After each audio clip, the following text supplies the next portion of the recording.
Good morning. It has been about a week. We did our first video on the importance of budgeting and getting control of your money.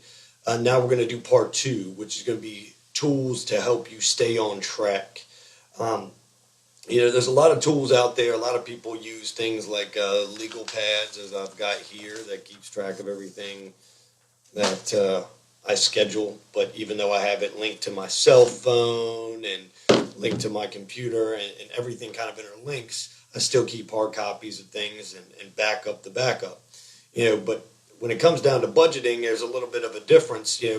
Some people use pen and pad more often than not, but there are systems like Intuit where you can do budgeting and accounting type software to help you. Now, again, there's a lot of different systems out there.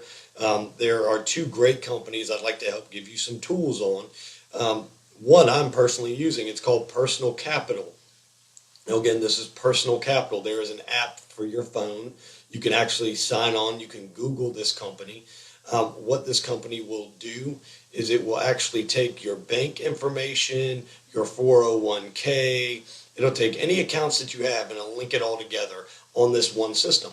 Now, what's great about this system is not only does it have an app, does it have a computer system that you can log onto from any laptop, but it will keep everything for you and actually itemize your spending for you. So instead of you trying to figure out where you're spending your money, where you're wasting your money, while you're trying to refine your budget and come up with it, you'll actually be able to look at it in real time. It'll actually have graphs and charts for you, like a real business would, cash flow, expenses, things like that, which is really helpful because then you're going to see also if you're spending too much money in one area without having to go figure it out, over a couple of months and start doing some averaging. It'll give you real-time data.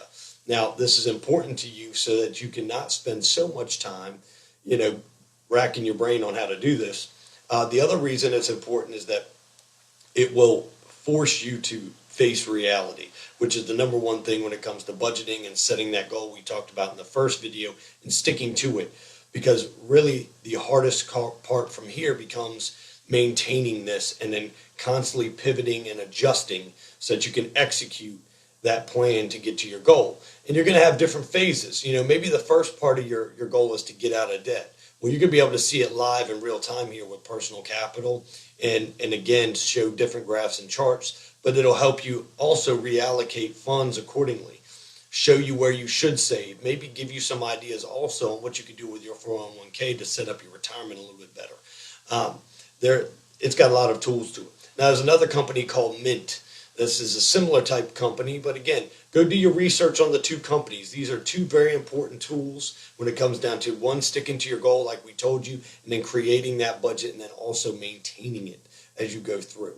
Now, again, I wanted to give you some tools to help you. Now, the third thing, really this is going to be the second thing, and then I'll give you a third thing since I gave you both Mint and Personal Capital and kind of fall in the same alignment.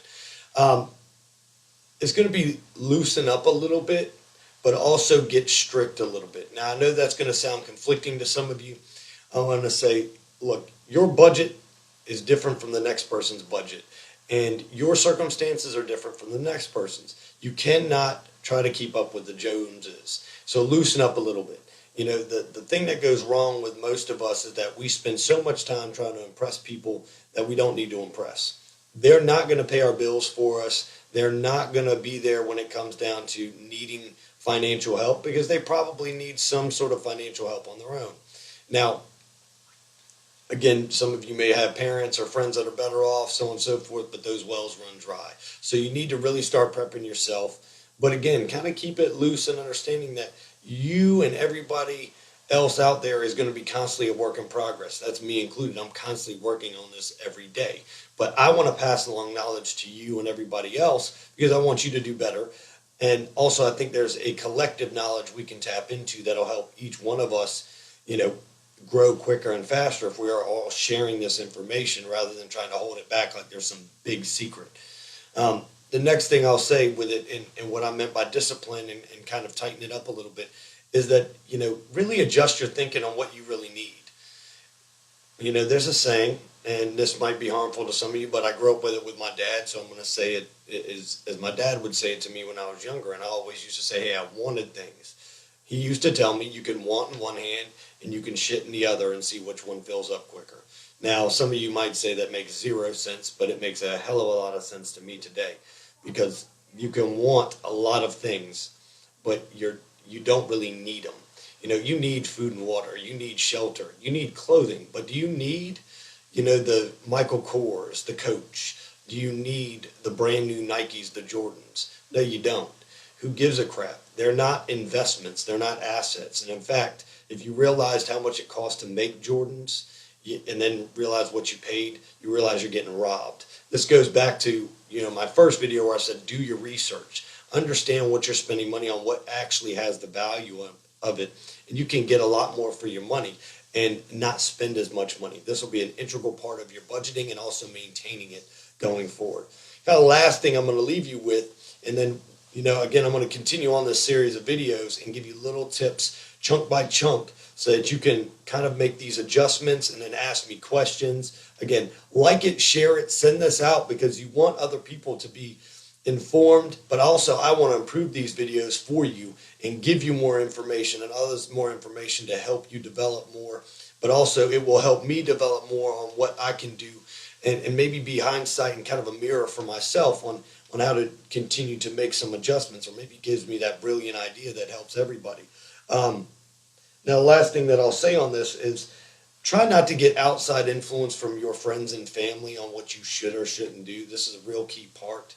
Unless they are clearly in a financially good space. You can pick up a lot of knowledge from people, but really people are very conservative for the most part, what I've found, on releasing their personal financial information, because they feel like if they give you tips, again, maybe you might do something to them. There's an inherent sense of fear, I guess, overall is what I'll say.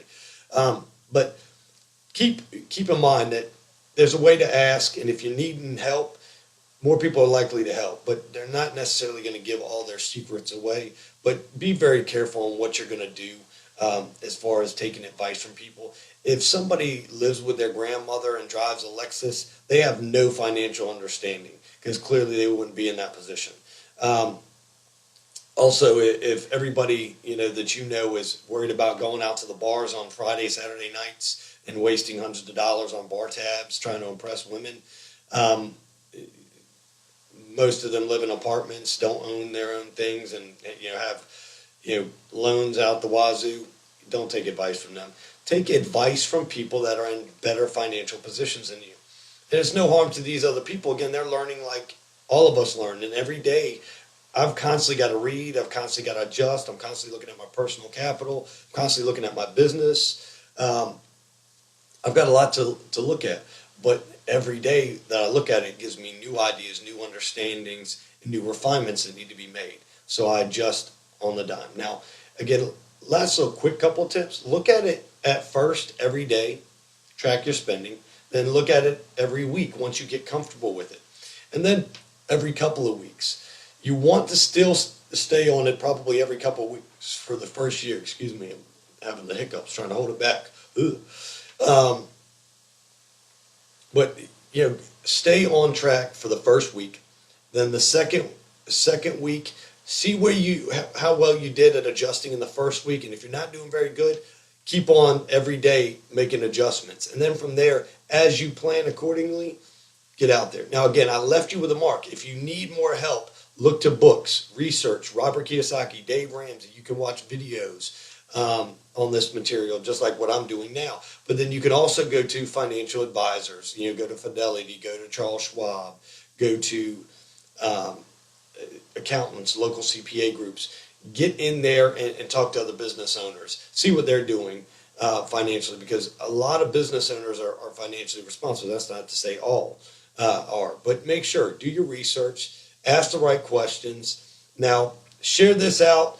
Let's continue on this pattern, this journey together, see what we can do to kind of help everybody else out. Like it, comment it, share it below. Anything that you got to ask, I'm happy to answer. I hope this was benefit to you. Anything I can do to improve these videos, please let me know. I'm wide open as far as to the understanding of I'm not perfect at this. I'm kind of trying to think outside the box, do something a little bit different for everybody, something way outside of my comfort zone. I'm not naturally the speaking type for all of those that know me.